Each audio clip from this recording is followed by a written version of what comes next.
1000 વર્ષોની આસ્થા સમૂહ દાદા સોમનાથના સ્વાભિમાન પર્વનો થયો પ્રારંભ। 8 થી 11 જાન્યુઆરી દરમિયાન સોમનાથમાં ભક્તિ, શૌર્ય અને સંસ્કૃતિનો ત્રિવેણી સંગમ કાર્યક્રમ યોજાશે। ભગવાન સોમનાથના સાનિધ્યમાં સતત 72 કલાક સુધી ઓમકાર નાદનો ગુંજારવ કરવામાં આવશે। 3000 ડ્રોન દ્વારા આકાશમાં સોમનાથનો ઇતિહાસ, વિનાશ અને પુનર્નિર્માણની આદિ અનંત મહાગાથા જીવંત કરવામાં આવશે। 108 અશ્વો સાથેની શૌર્યયાત્રા શંખ સર્કલથી હમીરજી ગોહિલ સર્કલ સુધી નીકળશે, જે મંદિરની રક્ષા કરનારા વીરોને સમર્પિત છે। જાણીતા કલાકારો દ્વારા દરરોજ રાત્રે આધ્યાત્મિક અને ભક્તિ સંગીત પીરસવામાં આવશે।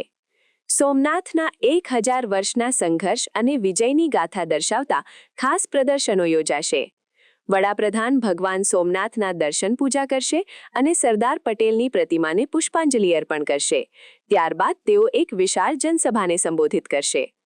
આ પર્વ અંતર્ગત સોમનાથ ટ્રસ્ટ દ્વારા આખું વર્ષ વિવિધ સામાજિક અને સાંસ્કૃતિક પ્રવૃત્તિઓનું પણ આયોજન કરવામાં આવ્યું છે।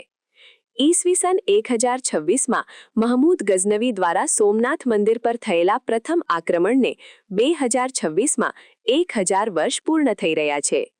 લોખંડી પુરુષ સરદાર વલ્લભભાઈ પટેલે સોમનાથ મંદિરના પુનર્નિર્માણનો જે સંકલ્પ લીધો હતો અને 1951માં જે પ્રાણ પ્રતિષ્ઠા થઈ હતી, તેના પણ 75 વર્ષ પૂર્ણ થઈ રહ્યા છે।